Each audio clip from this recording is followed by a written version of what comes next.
To my daughters, if you ever wonder why I came back different, let me tell you this. No man walks away from death without carrying something heavier than pain. But what kept me alive out there wasn't strength. It was the thought of your faces. It was love. That cougar didn't just tear into my flesh, it tore down the walls I'd built around my heart. And in the silence after the screaming stopped, when I held its face in my bloody hands, I understood what matters. Not the land, not the pride, but coming home, always, always coming home. The morning was colder than usual, and I remember it because my hands stung just trying to saddle up Cinder. The wind came low and slow over the hills, carrying that dry, bitter scent of pine needles crushed under frost. I'd been camping near the tracks, where the railroad curves like a spine through the hills west of Casper. It was supposed to be my last day out. Just a short ride, one final loop before heading back to the ranch. I'd promised Anna I'd be home for her birthday. Promises meant something to me again.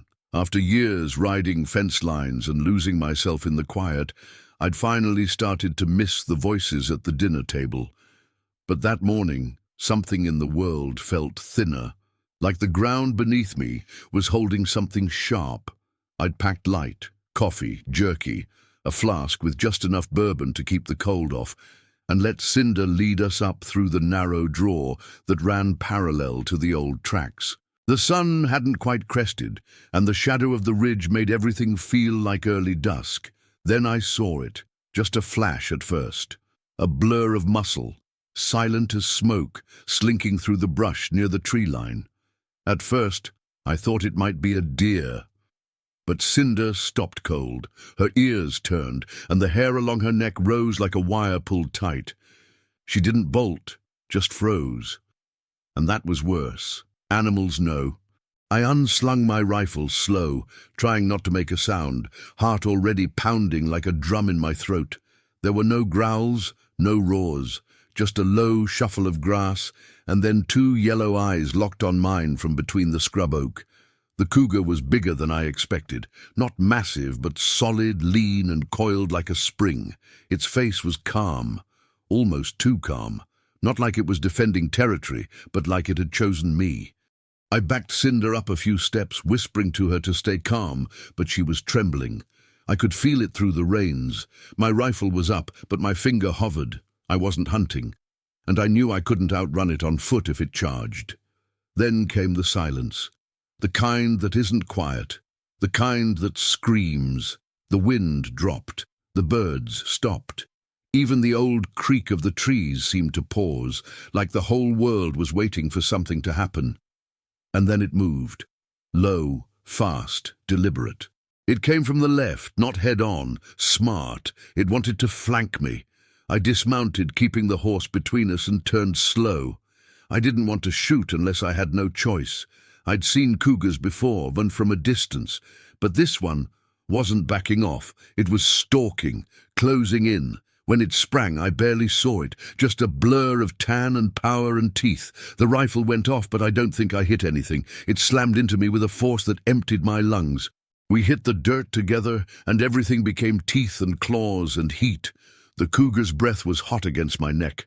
I punched, kicked, screamed, the kind of scream that tears your throat. My left arm took most of the damage, trying to block its jaws.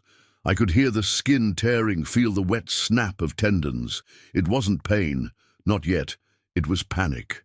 Pure, blinding panic. Cinder refused water again, pulling back from the creek like the surface itself had teeth. Her muscles were tight beneath the saddle, her breathing shallow and fast. I ran a hand down her neck and felt the tremble that told me this wasn't just instinct. It was memory. Something had been there. Recently, I scanned the slope across the draw and caught it, a flicker of movement, then stillness, tan fur blending with sagebrush, almost invisible. The cougar was already watching us. Its tail twitched once, then went still. Its body was low, tight to the earth, but its head was up. Eyes locked, not curious, calculating. I whispered, "Easy, girl," and reached for my rifle, heart hammering against my ribs like it was trying to get out. There wasn't time for a clean shot. The cat moved like smoke, shifting sideways with fluid grace, circling. It was trying to pin us against the rocky wall to our left. I stepped away from Cinder, trying to create space, keep it guessing, but the second my boots hit the dirt, it bolted. Not a growl, not a snarl, just silence, then impact. It hit my chest and drove me backwards into the dirt, knocking the wind out of me with a grunt. My rifle went flying. I didn't feel fear, not at first, just confusion. Pain came later, sharp and white and fast. Its claws hooked into my coat, then skin. It wasn't a flurry. It was methodical. It knew exactly where to strike to break me down. I swung wildly, landing a fist against its side, then its head. It snarled, low, guttural, and bit into my left forearm. The pressure was unreal. I felt the crunch before the pain, bone bending, then giving. I screamed, not from fear, but because my body didn't know what else to do. Its breath was hot and rank. I could hear it snarling with every movement, could see saliva flying as it yanked my arm like prey.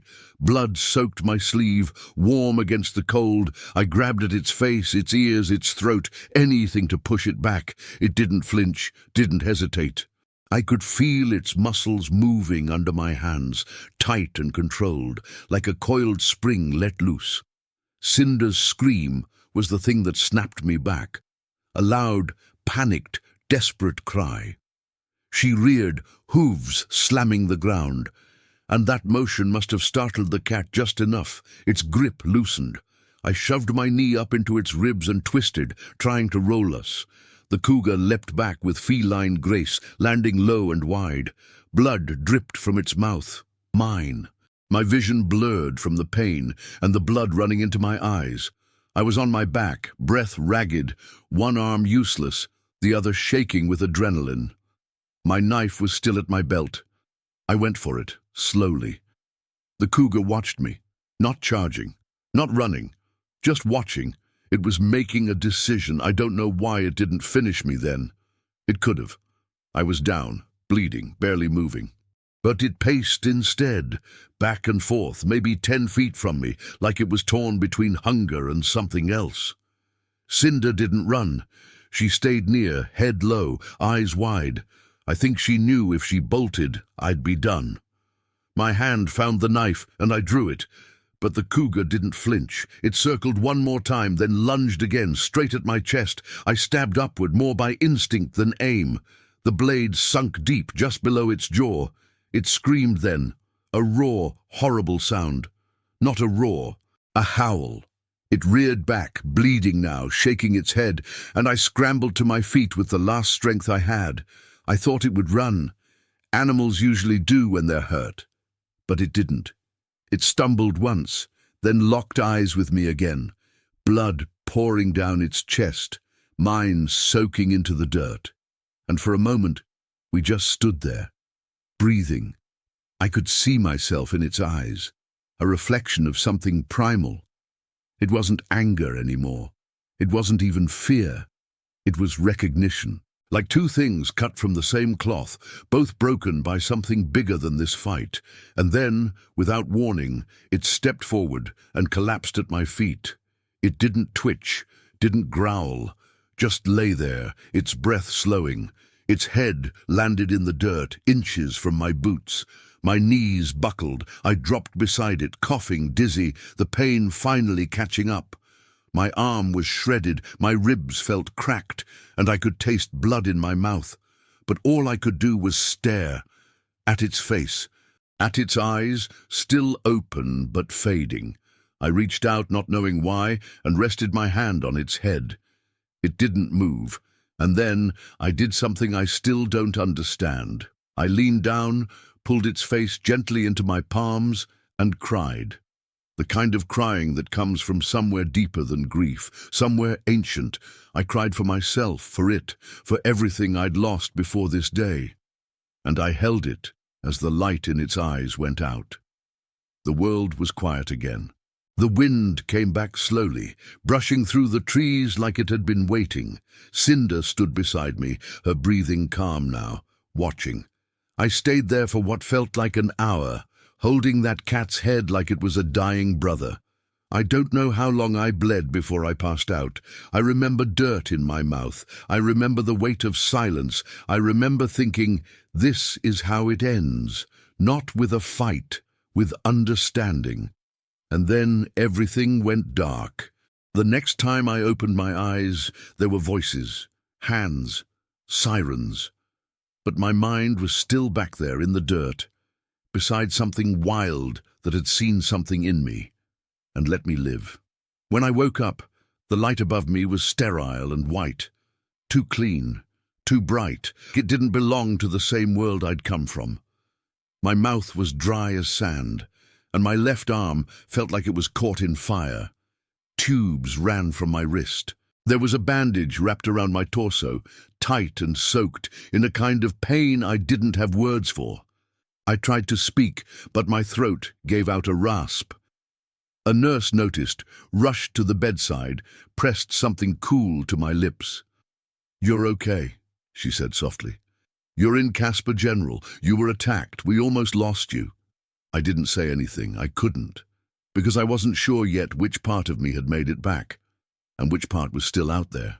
They told me later that a ranch hand named Wyatt had heard the gunshot. He'd been checking the fencing near the lower ridge and thought it was poachers. He found me half buried in my own blood, slumped against Cinder, who wouldn't let him near at first. She stood guard over me, wild-eyed and shaking, until she recognized his scent. That damn horse saved my life. The doctor said I had a torn bicep, 2 fractured ribs, a punctured lung, and enough stitches to make me look like a quilt. They kept asking what happened, how I fought it off, how I managed to survive. I didn't answer right away. I didn't know how to explain that the Cougar didn't just stop. It chose to stop. And that choice haunted me. The nights in the hospital were worse than the pain. I'd lie there, eyes open, staring at the ceiling, replaying every second of the attack. The sound of its breath, the weight of its body, the moment it locked eyes with me. And most of all, the stillness after the struggle, that eerie, intimate stillness when I held its face and cried like a man broken open. I started seeing it in dreams, not attacking, just watching, just being there. I'd wake up soaked in sweat, heart racing, convinced I heard paws in the hallway. The nurses would calm me down, but I could tell in their faces they didn't understand. This wasn't just trauma. It was something older, something deeper. I began to draw. On the little pad Anna brought me, I'd sketch its face over and over, not from memory, from something else. Its eyes, its snout, the scar near its left ear, the way it looked right before it collapsed. Each time I drew it, my hands shook. Not out of fear, but something like reverence, as if by drawing it I was preserving something sacred. One night, I caught myself whispering to it. "Why?" I said. "Why didn't you finish it?" I asked that question every day in my head. Why did it let me live? Was it tired? Was it wounded worse than I thought? Or did it recognize something in me? Something familiar? Something broken? When I was discharged, they told me not to ride for a while. Said I needed time to heal. But I didn't want to go home just yet. I stopped by the ranger station first, asked if anyone had found the Cougar's body. They hadn't. Said maybe scavengers got to it, maybe it limped off and died in the brush. But I didn't believe that. I felt like it was still out there, watching. I returned to the spot a week later, arm in a sling, ribs still aching. Cinder hesitated as we neared the old creek, like she remembered too. I dismounted and walked the dirt. The dried blood had faded, but I found tracks. Not fresh, but not old either. One of them looked like it dragged a little. I started noticing things around the ranch too. Scratches high up on the barn posts. Bones left at the edge of the tree line. Too clean, too deliberate to be random. And always that feeling, like I was being watched. Not in a hunted way, more like being measured. The kids thought I was just being quiet because of the pain. My wife tried to pull me back, bring me into conversations, but I wasn't ready. Every shadow in the brush looked like muscle. Every sound at night made my heart pause. I'd sit on the porch until late, hand resting near the rifle I never used. I didn't want to kill again. I just wanted to be ready in case it came back. But it never did, not in the way I expected. One morning I found a claw mark on the wooden fence post by the trail. Just one, clean, deep, like a message. I stood there for nearly an hour staring at it, my coffee going cold in my hand. It didn't feel like a threat, it felt like a signature. It was saying, I was here, I remember you. And something in me loosened. I wasn't afraid. I was honored. That sounds insane, I know. But when you've been that close to death, when you've looked into its eyes and seen yourself staring back, it changes the meaning of fear. It turns it into respect. I didn't talk about the crying at first. Not to my wife, not to anyone. A cowboy crying with a cougar's face in his hands isn't the kind of story people like to hear. But I kept seeing it. That moment, that peace, that grief. It wasn't sadness over dying. It was sadness over being seen, maybe for the first time in years. That cougar saw me, not the version I showed the world, not the father, the husband, the ranch hand. It saw the tiredness, the weight I carried, the emptiness I hadn't admitted to anyone. And in the end, it chose to stop. It let me live. That mercy did something to me. The day I finally talked about it was during dinner. My youngest, Elise, asked me why I always wore long sleeves now. I told her the truth. I said, a mountain lion attacked me. I almost died, but it changed me. She asked if I was scared. I said I was, but not anymore. That night I took out my sketch pad and showed them the drawings. My wife cried, not because of the pain, but because she saw what I'd been holding inside. She said, "You're not the same." And I nodded. "I hope not," I said. "I don't ever want to be the same again." I didn't return to that ridge for a long time. Months passed. The scars healed mostly. I regained some strength in the arm, though it never worked the same. Sometimes when it rains, the tendons stiffen up and remind me of what was taken. But I wasn't angry. I'd stopped feeling anger toward that moment, toward that animal. What stayed with me was the silence after the fight, the stillness where I touched something sacred.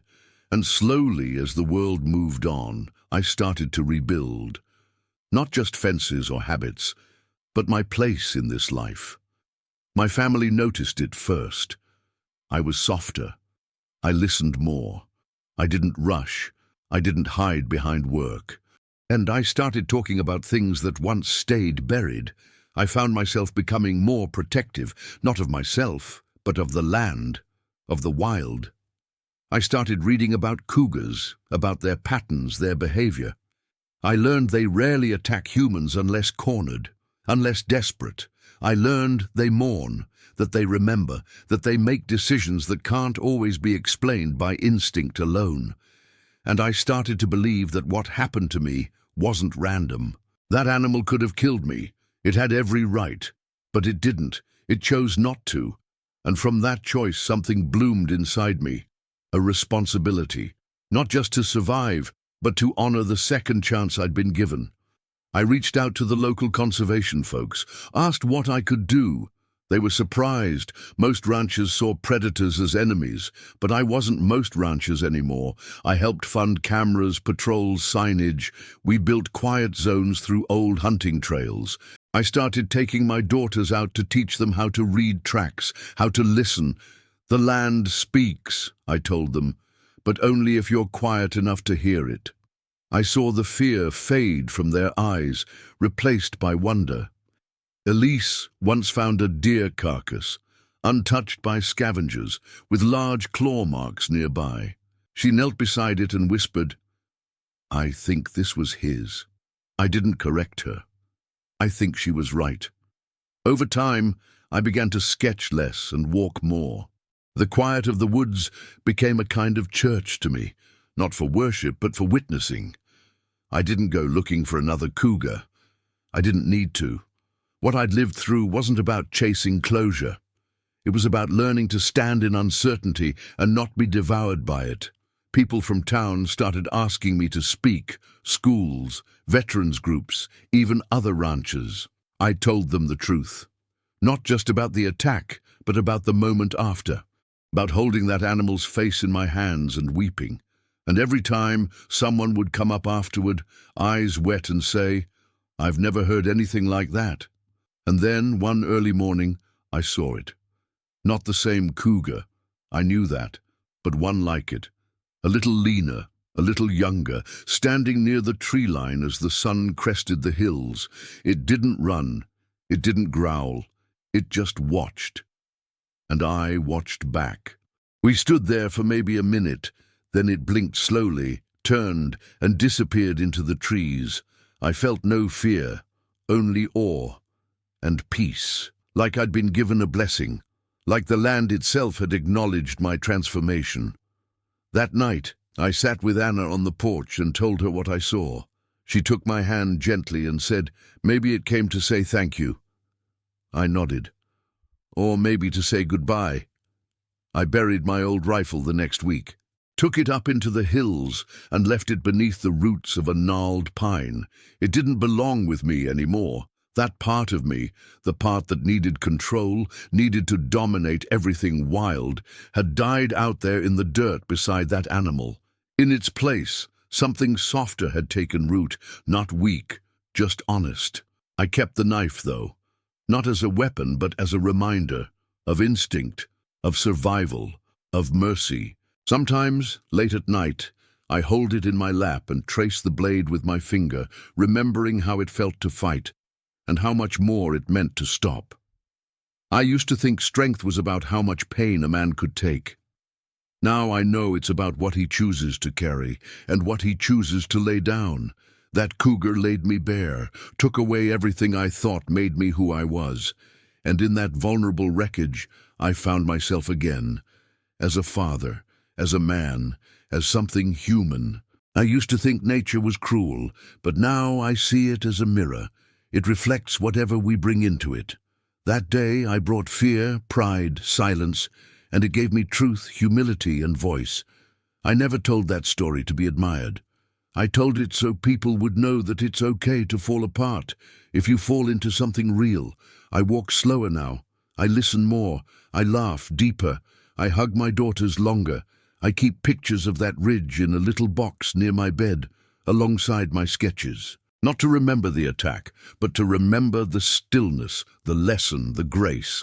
I know people hear this story and expect a happy ending, but survival isn't always happy. It's complicated, it's raw, it changes the shape of how you fit into the world. But if you let it, it also makes room for something better, something honest, something sacred, not in churches, not in books, in breath, in dirt, in the eyes of a dying predator who saw a man for who he really was and let him live. That day, the cougar didn't just leave a scar on my body, it carved a truth into my soul.